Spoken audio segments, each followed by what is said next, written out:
Hello everyone and welcome back to the Beyond the Big Six podcast. I am Connor Bromley. I am joined by the Sunderland Echoes, James Copley, and I thought this was the Disco Fans podcast. What did I call it? The Beyond the Big Six. Oh, I've got so many just spinning plates, mate. Normally we press the reset button, but it's live. I was thinking in my head there, I was like, do I need to talk about Brentford here? In my head, when I said it, I was like, I don't think I've said that right, but I was like, right. So there we go. You said it with such authority and conviction as well. It's just yeah. If you want to check out Beyond the Big Six, have a look on YouTube. The panic on my face. I was like, oh my god, I didn't watch Brentford Tottenham in full. Did you not? Brentford. No, I didn't get Tottenham a chance. were absolutely shocking. I tell you what Tottenham did. They made me feel much better about Sunderland. That's what they did. Yeah, I watched. I would say about the last 20 minutes. I saw the missed penalty, but that was it. Yeah. Anyway, welcome to the Disco Pants podcast. I am Connor Bromley. I'm joined by the Sunderland Echoes, James Copley. There we go. Proper start now. And also in the comments, I think we should maybe do not a 3-word review, but just a sentence to sum up Sunderland yesterday. Give us like a sentence, 10 words, something like that, and we'll read out some of them at the end of the show or in the middle of the show whenever we get there. James, how are you feeling? Are you slept on it? Are you still... Well, I don't know if you were angry yesterday, but I was pretty miffed. I wasn't like massively miffed. I don't know. I think we still could have won that game, and we were quite bad, but we still had chances. Obviously, we've given away 2 goals pretty easily. They're sort of riding the crest of a wave. First home game of the season for them, first away game of the season for us. They've spent like 110 million. They had 7 new signings in their squad. So I don't know. I'm quite relaxed about this, to be honest. I think Sunderland's levels will come up. I think there's a bit of context, there's a bit of mitigation. Yeah, I mean, don't get me wrong. There are concerning aspects and elements to the performance, which I'm sure we'll come on to. I refuse to throw the baby out with the bathwater after just 2-1 loss away from home to Ipswich Town. We actually lost our first away game of last season. I think if we're still sat here in 3 or 4 weeks' time after 2 or 3 games and the performance levels haven't improved and Sunderland haven't got it together, then I will be concerned. I mean, Fulham is now a big game. It was a big game anyway, but in front of our home fans at the stadium of like only team to do the double over us last season. Obviously, Marco Silva's is not there anymore. They've lost the likes of Harry Wilson, so it'll be interesting to see how we do against them. But yeah, annoyed, disappointed, but not overreacting. I think nothing, Connor, is decided in August. Let's face it. Nothing is decided in August. No, we did lose to Ipswich in 2000 and finished 7th that season.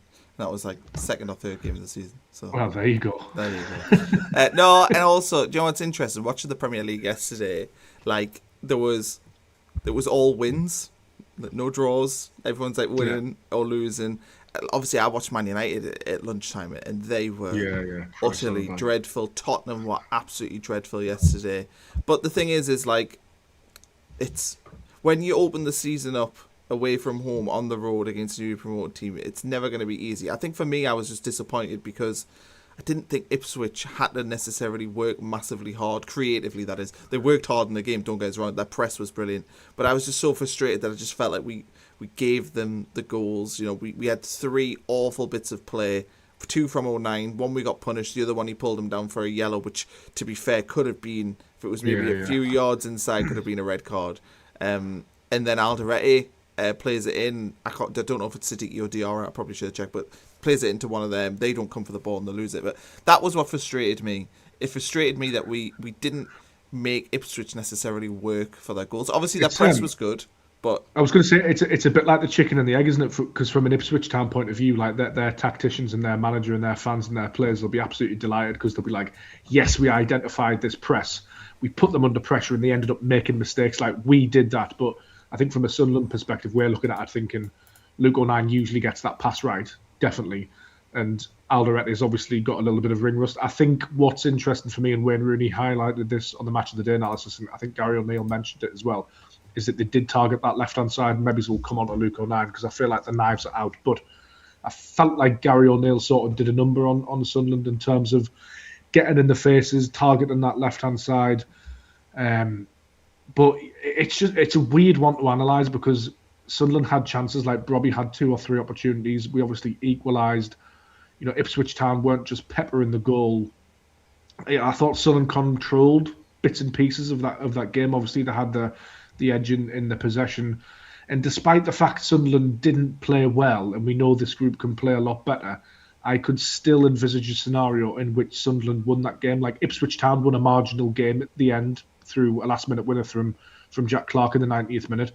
But Sunderland could have won that game as well, despite the fact that, to be brutally honest, they weren't very good. So I'm really sort of, I'm really hesitant to start panicking because I just don't think it deserves that, and I don't think we're there yet. I think there are some things to pick out from the performance, but I think it just feels like that's football, doesn't it? This one, it's like you can lose the opening game of the season away from home to a newly promoted club, and it is possible. It's not like we were blown away like West Ham were blown away in the second half against us last season. I think for me though, Connor, what frustrated me and annoyed me the most is that there were moments in the second half where I would have wanted and expected Sunderland not to go gung-ho, but to go and try and win the game. And I never felt they did. I thought they almost collectively felt, well, we'll just get through this and it'll be a decent point, having equalised. And Ipswich Town, they were the ones who had the attitude of, right, we're going to go and try and win this. And I think that showed in the end. And that disappointed me because I think that's one thing away at Chelsea, away at Man United or Man City or Liverpool, right? Protect the point, all this sort of stuff. I get that. Any point in the Premier League's good away from home, but I felt like, Sunderland played badly and still had a couple of opportunities, and we could have got after Ipswich Town and put them under a little bit of pressure, and that disappointed me that the mentality wasn't there to go and do that more than anything. Whether that comes from the coaching staff or the playing staff, I don't know, but I would have liked to see Sunderland come out and try and win that game. Davey, I am disappointed in you analysing us as awful, Connor. Man, you were awful. Spurs were awful. We controlled that match and lost on individual errors and poor attempts at recovery. I don't know if I've said awful, if necessarily those words have come out of my mouth. I don't know. Maybe they did. I did think Sunderland, me and Taff talked about this yesterday. I felt Sunderland were the word I used was functional.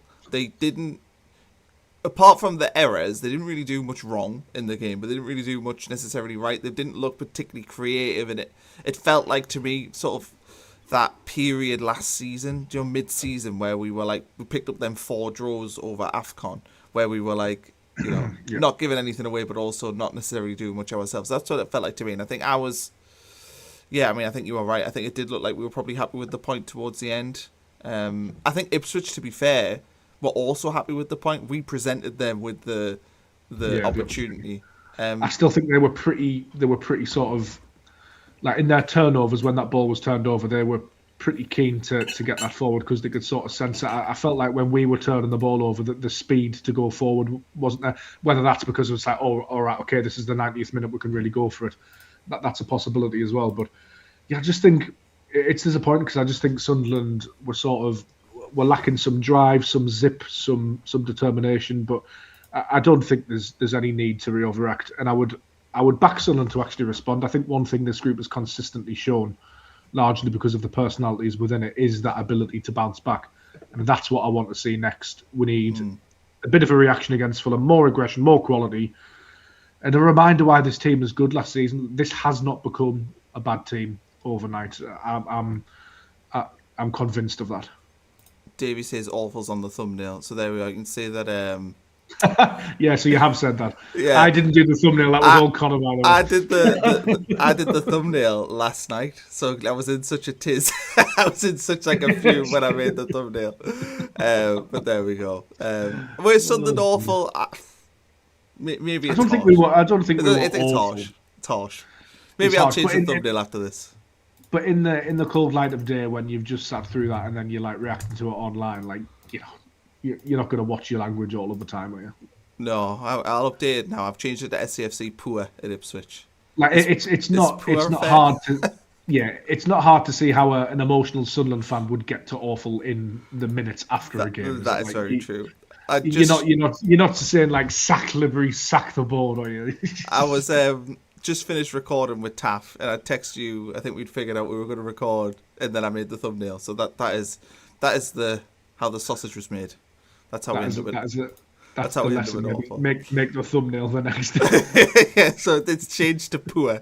We have changed to poor at Ipswich. I think poor is fair. Right. Let's. It's good though because our audience is quite clearly keeping us honest, which is good. Yeah. Well, SJ30,000's accused of clickbait, and you have clickbait, to be fair. All the time, obviously. Yeah. Right. 09. Let's talk a little bit about him. First goal.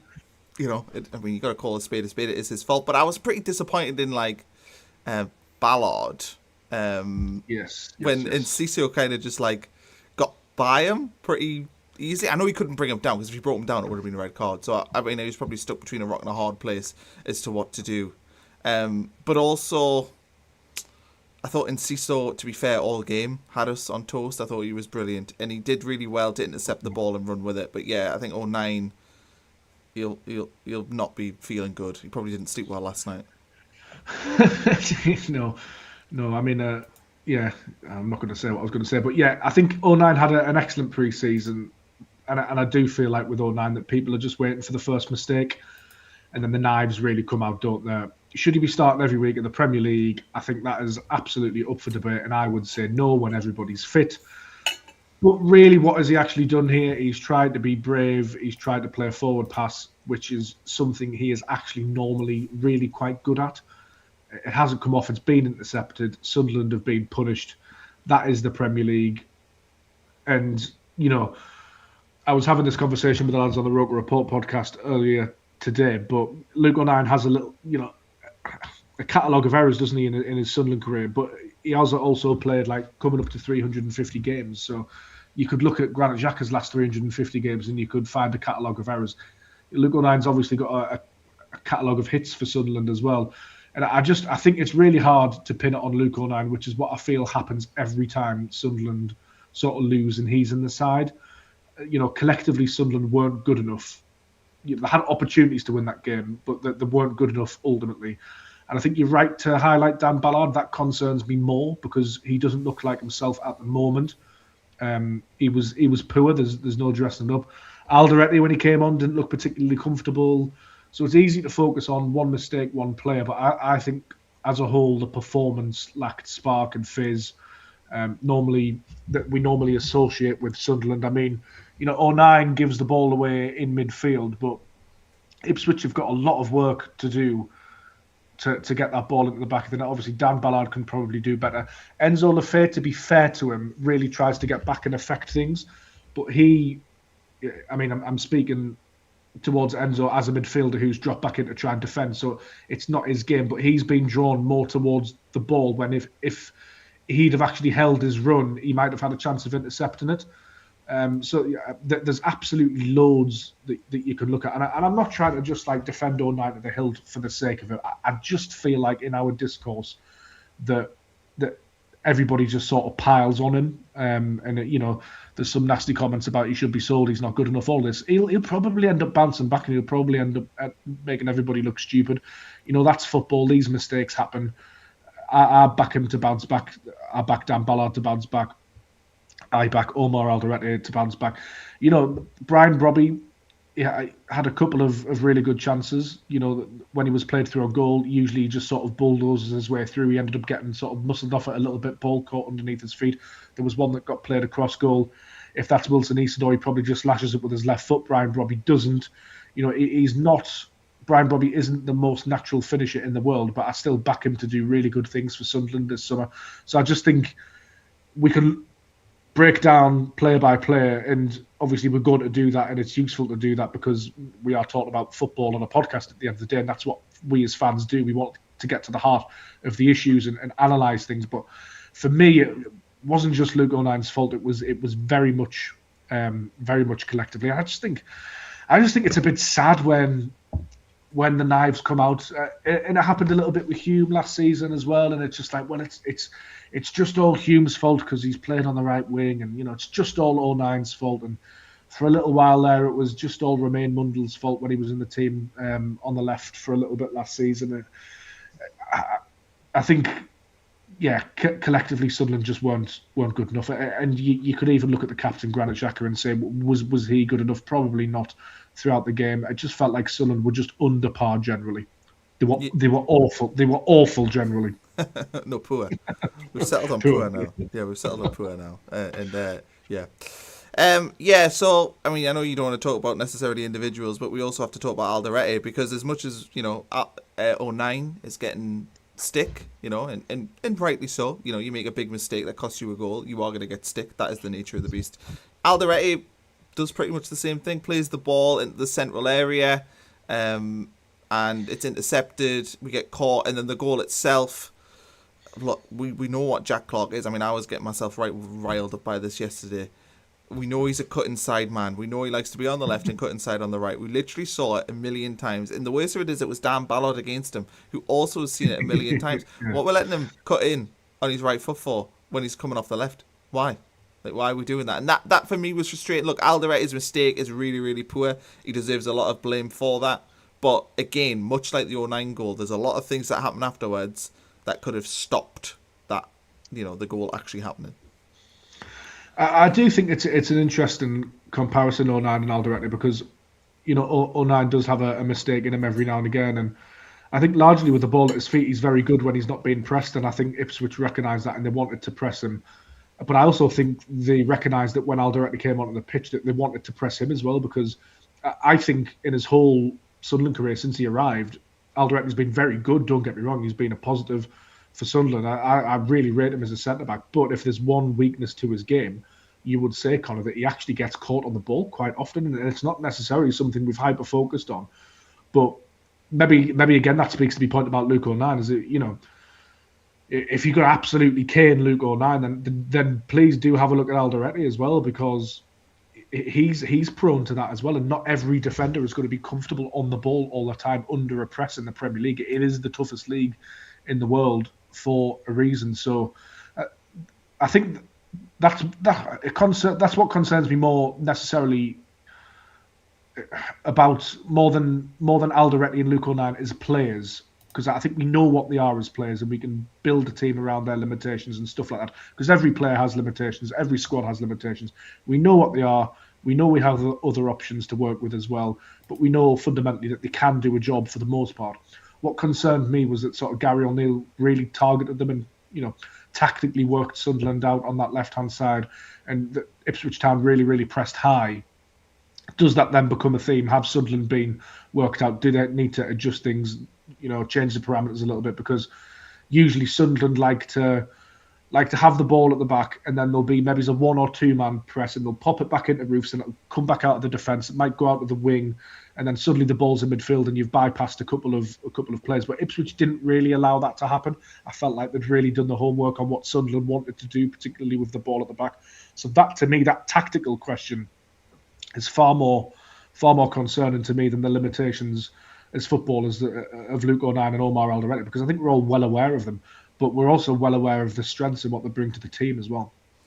Thomas Meunier did an interview after the game, and I really liked it. Very honest. He was, I think, almost brutally honest at times. Talking about well, we didn't create enough. We weren't good enough, and I thought that was quite refreshing to see. And I think we can see him really stepping up into like a leadership role, if he's not already there already. He probably is because of the experience he's got. But I thought it was quite telling how just honest he was after the game in his assessment of what went wrong and whatnot. Yeah, I thought he actually played well in the game as well, Connor. I thought he was probably one of Sunderland's best performers. I was reminded a little bit, I can't remember which game it was last season, but we must have lost or drawn. I think it might have been at the Stadium of Light, and Xhaka was like absolutely fuming afterwards, wasn't he? And he was like, he called out the standards in training. He said he could feel this coming, and it made you step back a little bit and think, oh bloody hell! I hope things don't go south here. I hope they actually listen to him and take this as a warning. I hope he doesn't rustle too many feathers in the dressing room, because obviously, he can be firing, he can demand standards and all that sort of stuff. So I think it's good to have that level of honesty. He's obviously really, really experienced. What is he, 34? He's played all over the world. He's played for his international team. So I think it's good to have him around the group for sure. But I actually thought on the pitch, Connor, I thought he contributed well. Yeah, no, I thought he did really, really well. He was one of the few I think that came out. He had that shot, didn't he, which like nearly caught the keeper Yeah, off guard, yeah. which was pretty good. Xhaka thought that he had an off day yesterday. I mean, again, I don't want to necessarily go through the whole team and pick out individuals playing poorly, but Xhaka's one of them where, and Lafay, to be fair, if they're not playing well, I think it's very difficult for Sunderland to do well. And I just thought Yeah. Xhaka's influence on the game wasn't quite at He, the level that he we're used to. he had the exact same game he had at Burnley last season. That Yeah. because I thought Sunderland were poor that day, and I think I can't remember who made the mistakes that day, but Xhaka went under the radar a little bit because Sunderland was so bad. But he was quite poor and he lost the ball a couple of times against Burnley that day. And he's the tempo setter, and I think you're right to point out it is really noticeable when these players are not getting hold of the ball. But yeah, I think we absolutely have to see if this becomes a trend over like 3 or 4 games before we, go full throttle and judge. Like nobody's saying that Granit Xhaka's finished or that his legs have gone or anything like that. I do genuinely believe this just to be a bad day at the office, a little bit of a blip, and ultimately, actually, it could be a good thing for this group. I think Burnley last season was quite clearly a good thing for this group, and it's one game, nothing is decided in August. We're gonna pull the bones out of it because that's what we want to do. That's what we like to do. We like to analyse these things. We want to talk about football. We're pleased that it's back, although we haven't got the result we wanted. But ultimately, it is just one game. Should we look at, is there any positives you can draw at this? And I can see that there'll be people in the comments today. Positives? What are we talking about positives? But yeah, what positives do we have to pull out of the game, if any? I think the positives are that Sunderland did not play well by their standards in that game, yet there is a conceivable way, given the chances that they had, that they win the game. I think, Bromley has 2 or 3. We've got Anguilo with a free kick. Sunderland lost a marginal game in the last minute against a side who were riding the crest of a wave, who've spent 110 million, who had 7 new signings at home. I honestly don't think it's mission critical, and I think quite clearly this Sunderland team can and will improve, and it was probably just a bad day at the office, and even then they've only lost 2-1 right at the death. They could have got a point out of that game. They could have conceivably won it, and this they didn't play well.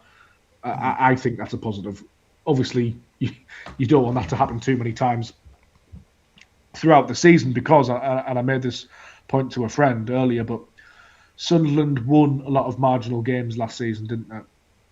Because the statistics and the data would suggest that these were tight games, but Sunderland had a really good knack of coming out on top, and that's not a criticism. That's a really, really good facet and feature to have in your game, in your arsenal. But if you start coming out on the wrong side of very marginal games regularly, then that does become a little bit of a problem. So that to me would be a little bit of a concern going forward. But they've got 37 games to put this right.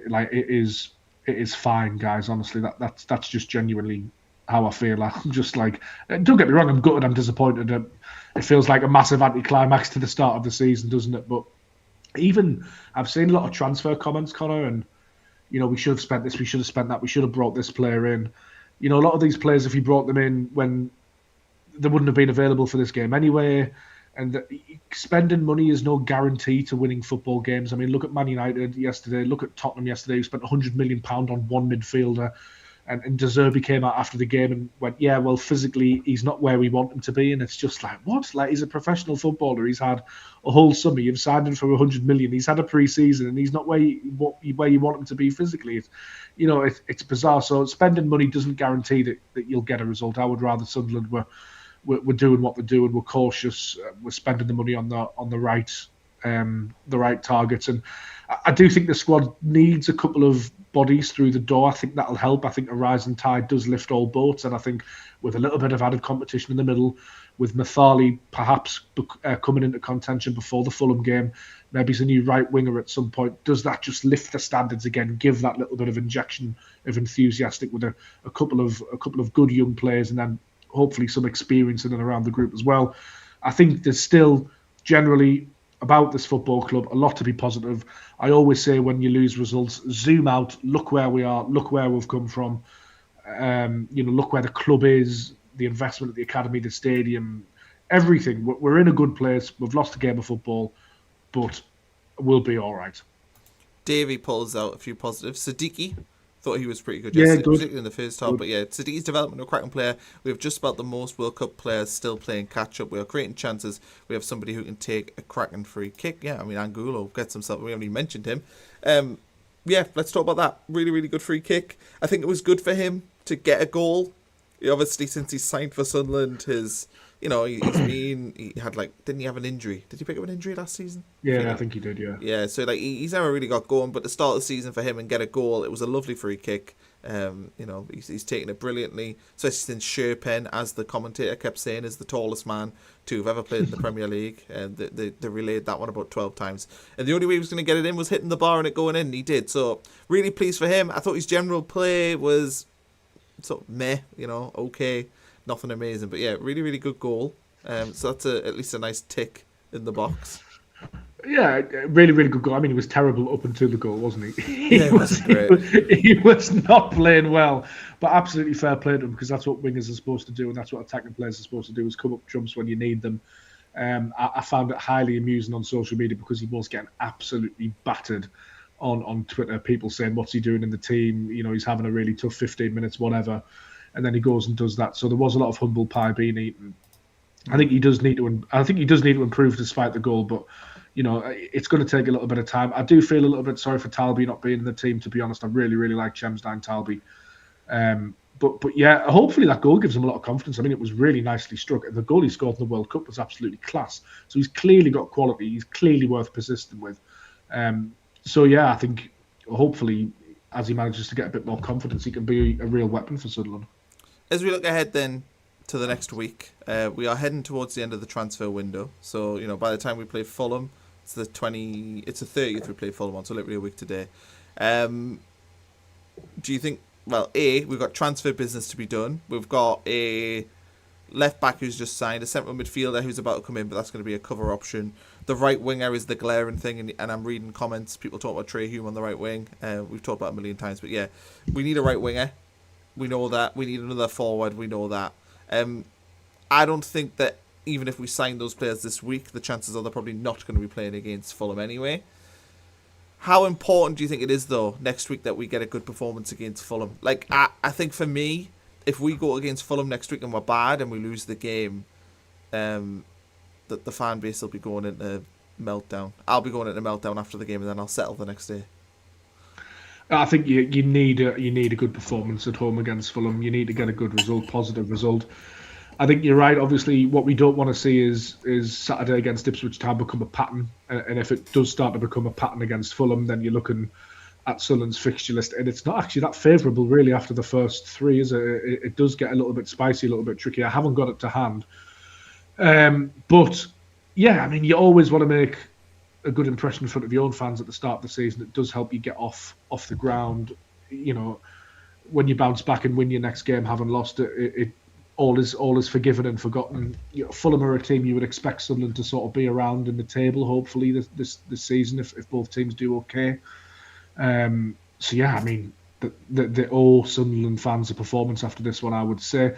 I do think this team generally do bounce back from disappointment fairly often, so I would back them to do so. But I agree with you. I think if they lose that game against Fulham, again, it's not mission critical for the rest of the season, but you can see a scenario in which things start to get a bit worrisome. The fan base will get edgy. Everybody gets a bit edgy. The team loses a bit of confidence. The coaching staff lose a bit of confidence. We do not want that to happen. So I think, yeah, it's a big game against Fulham. Big game. Yeah, I think it is a big game. And I think it reminds me of, and this is shows where the club's come, but when under Tony Mowbray in his first full season, so the year after we got in the playoffs in the Championship, we lost opening day against Ipswich, funnily enough, and then we lost against Preston away, and then we played Rotherham, I think, at home, and we went 1-0 down. And I was like, oh my days, like, what is going on here? This is all going awful, da-da-da-da-da. And then we won that game and it all flipped right. I think we won like 5 of the next 6 or something stupid. Beat Southampton 5-0, all that sort of stuff. But the Fulham game reminds me a bit of that Rotherham game where, like, even though it's only one game into the season, I just feel like it's really important for Sunderland to get a positive result. Because if we were to drop points next week and even draw the game. I think that, because we've got Arsenal and Man City coming up after that, and then after the first international break, we've got a ton of extra games because of the Europa League and the Carabao Cup and everything else. It's going to be, it'll be really, really hard for us to, if you're chasing in the Premier League and you're in that bottom end of the table, it's going to be very, very difficult if you're in there from October to push yourself out when you've got all them extra games. That's why I think it's critical that, we at least get that first international break with one win, maybe a draw or two on the board, a positive result in that Arsenal game, say, on the Saturday night. I think we need to have that. Otherwise, we could be in for a season where, even though I don't think Sunderland will be in relegation bother come game 38, you don't want to be in that conversation heading into, the middle of the season. You don't want to be chasing yourself. I think the optics of the Fulham game are really important, and I think obviously the result is important, and you want to win. You don't want to lose the game. But, if Sunderland turn in an absolutely barnstorming performance, they do really, really well, but a couple of refereeing decisions denies them 3 points or whatever, I think you come away from that going, well, actually, it unites everybody. We haven't won, but actually that Sunderland were class, and it's, we've been really unlucky not to get 3 points or whatever it is. I think get that performance in first, and hopefully the result follows. But if it doesn't, then hopefully that performance can be unifying as well.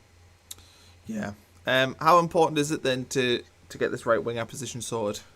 Let's be honest, that's the glaring area in the team that doesn't look right now. Yeah, I think it is massively important. I'm quite comfortable with Hume there for big games away from home. Was Ipswich Town the right one? I'm not convinced. I always say the same thing when you lose the game, it does look bad because that's the area of the pitch in which is blunted in an attacking sense. Even though I think he has improved in an attacking sense, he is just simply not a right winger, and he doesn't have that X factor. He doesn't have that pace. He doesn't have that trickery. That's fine. That's not Trey Hume's game. We know what he can do. He's very comfortable on the ball. He's good in possession. He's a battler. He's tactically very astute. These are good things to have at a football club. But sometimes you do need something more, especially going forward. You would expect Sunderland to sign a right winger. We have loads of left wingers, don't we, who can play on the right at times but don't look as good. So, yeah, it's just a waiting game. The cat and mouse stuff just seems to be rumbling on. The two clubs are negotiating over a fee. I'm told the player is open to the move at Sunderland and would happily join. I think they've made good progress on personal terms, but it's just getting that fee over the line with Sporting, which is proven tricky. So it's just a waiting game. I think Sunderland could be set up for quite a busy deadline day and last few days of the windows. What is there like? Is it like 11 days or something until the transfer deadline? It closes on a week Tuesday. First of September. Oh yeah. So yes, yeah. I think it's going to be interesting, isn't it? And I think last season Sunderland signed 3 players on deadline day in the summer. I think it was Bromley, Traore, and Autotrader. So we can do business and important business as well. But yeah, I think it's a glaring hole, isn't it? That right wing spot. Yeah. Again, though, like Trey Hume, I think he can do a job there, but to me, he shouldn't be doing a job there away at Ipswich Town. Do you understand what I'm saying? I think if you want to play him there for a bit more defensive solidity and so he can drop into midfield against Manchester City away, I think that makes more sense to me. But away against a newly promoted side, and this is not me being condescending to Ipswich Town, but you would want Sunderland from where they're coming from and Ipswich Town from where they're coming from. You'd want Sunderland to really go and have a go. But can you do that in an attacking sense fully when you've got Trey Hume at right wing? Probably not. And I think the other thing here is that although Meunier had a really good game, I think Trey Hume at right wing is probably designed to have Mukwele at right back. And then I think you do get something in attack because I think he's really physical, really good. He's got high levels of quality. But Meunier's 34, and that's just not necessarily his game now, is it? He's going to be competent on the ball. He's going to be solid defensively. He's not going to be taking men on and beating them. And I think that is definitely noticeable within Sunderland's side at the moment. So I think just collectively there are just a couple of things that we need the parameters adjusted on. Cut out those individual mistakes, get the back line settled. Couple of players come into form, a new right winger, additions in the squad to help drive standards. Everybody takes a little bit more responsibility, and I think we'll be all right. I think we'll be fine. Yeah. Do you think Mukiele comes back in next week? You would think. I feel like it makes sense. To be honest, if it was me, where does he come in though? That's the question, because Well, obviously Sunderland have 3 good right backs. Would you play him at centre half? no, he goes in at centre back. Yeah, I think he goes in at centre back. I think if it was me, obviously we don't know what the injury situation would be, but Ronaldo would play left back, and I think you'd play Mukiele Ballard or Mukiele Alderete, and I think it depends. I don't think Alderete looked 100% fit when he came on, so I don't know. I think Ballard left centre back and Mukiele will be right centre back, and then you'll have Munir at right back, and then let's face it, he'll probably play Trey Hume on the wing. Yeah, which is probably not what I would do, but that is probably what he would do. But I mean, at home against Fulham, I think that becomes increasingly harder to justify, particularly if you lose or draw the game, because I can't remember which game it was last season. It might have been Brighton, and like we had space and time at times on the right hand side, and Hume had the ball in a lot of space, and he had a lot of. Did he go through on goal as well? And it's like, yes, he's a really good player and he's a really good lad, but like that is just not his game, and it's really glaring when he's put in that position. Doesn't mean he can't contribute tactically and all of that other stuff. Absolutely he can. But when you go and lose the game, it makes things just so obvious, doesn't it, that you're lacking something in an attacking sense. Okay, well, let's wrap this one up. Thanks everyone for watching. Please drop a like. Please hype the video as well after it's done, if you don't mind. That would be greatly appreciated. Me and Taff will be back to do sort of a tactical breakdown. That'll be more relying on Taff, though. He's the tactician, not me. So we'll be doing that probably either today or tomorrow. I'll be back tomorrow 10:30 for the normal transfer talk. So I'll see you all then. James, what do you got on this week? Any exciting stuff people need to watch out for? We'll have a Raw podcast tomorrow. Not at 10:30 though. Not at 10:30. We'll try and avoid the 10:30 slot. There's boatloads of content over on the Sunderland Echo website that you can go and watch. Phil's done analysis. He's obviously spoken to Labrice as well. There'll be transfer updates, all of that good stuff over at the Echo website. And if you fancy buying a newspaper as well, I'm reliably informed that that's still a thing in shops. So go and do that. Go do that, yeah. Get yourself a newspaper and a chocolate bar. Why not? Why not? Right. Thanks everyone for watching though, and we'll catch you soon for another video.